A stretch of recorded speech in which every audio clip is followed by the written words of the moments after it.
میرے تمام معزز ناظرین کو السلام علیکم۔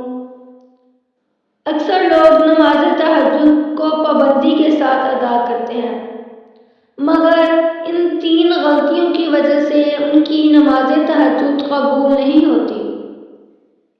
اللہ رب العزت کو یہ نماز بہت ہی زیادہ پسند ہے، بہت ہی زیادہ محبوب ہے۔ اس نماز میں مانگی ہوئی حاجت، مانگی ہوئی دعا فوراً اللہ رب العزت کی بارگاہ الہی میں قبول کر لی جاتی ہے۔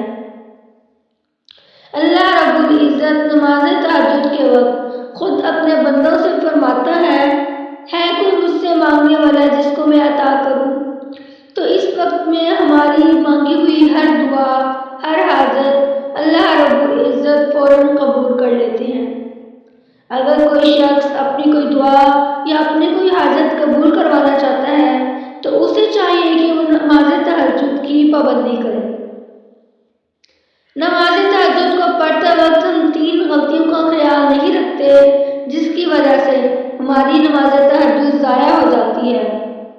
تو نماز تہجد کو ادا کرتے ہوئے ان 3 غلطیوں کا خیال ضرور رکھیں کہ کہیں ہم سے یہ 3 غلطیاں تو نہیں ہو جاتی۔ نمبر 1، تکبر کرنا کہ میں 5 وقت کا نمازی ہوں، میں تو نماز تہجد بھی پڑھتا ہوں۔ تکبر اللہ رب العزت کو ذرا بھی نہیں پسند۔ رائی کے دانے کے برابر بھی اللہ رب العزت کو تکبر نہیں پسند۔ تو کوئی بھی عمل کرے، کوئی بھی دعا مانگے، کچھ بھی آپ نیک عمل کرے تو آپ عاجزی اختیار کریں، تکبر سے بچیں۔ نمبر 2 پر ریاکاری کرنا۔ ریاکاری اللہ رب العزت کو نہیں پسند۔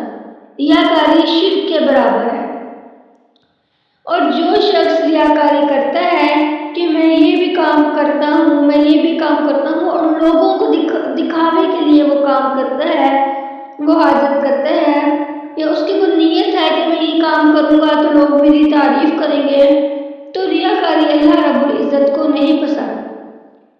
اس کے ریاکاری کو اختیار پڑھنا اللہ رب العزت ہماری دعا، ہماری حاجت، ہماری نمازوں کو قبول نہیں کرتے۔ اور آپ صلی اللہ علیہ وآلہ وسلم نے فرمایا ریاکاری کرنے والا سب سے پہلے جہنم میں جائے گا، اور اس تک جنت کی خوشبو بھی نہیں جائے گی۔ یعنی کہ اگر کوئی شخص جنت میں جانے لگے گا نا تو 500 سال پہلے اسے جنت کی خوشبو آ جائے گی، خوشبو آنے لگے گی، لیکن ریاکاری کرنے والوں کو جنت کی خوشبو بھی نہیں آئے گی، اور وہ سب سے پہلے جہنم میں جائے گا۔ اس کے سارے اعمال، ساری چیزیں ضائع ہو جائیں گی۔ تو کوئی بھی کام کرے دکھاوے کے لیے نہیں، بلکہ صرف اپنے رب کو راضی کرنے کے لیے کرے۔ نمبر 3 پر نماز تہجد کو اس کے صحیح وقت پر ادا کرنا۔ کچھ لوگ نماز تہجد کا وقت گزرنے کے بعد نماز تہجد کو ادا کرتے ہیں، تو اس وجہ سے نماز تہجد کا جب وقت ہی نہیں تو اس کے پڑھنے کا کوئی فائدہ نہیں۔ جب ہم لوگ عشاء کی نماز ادا کرتے ہیں، عشاء کی نماز پڑھنے کے بعد نماز تہجد کا وقت شروع ہو جاتا ہے، اور فجر کی اذان سے پہلے تک نماز تہجد کا وقت رہتا ہے۔ ان وقت میں ہم کسی بھی درمیان کے حصے میں ہم نماز تہجد ادا کر سکتے ہیں۔ سب سے بہتر یہ ہے کہ ہم جو سحری کا وقت ہوتا ہے اس وقت میں نماز تہجد ادا کریں۔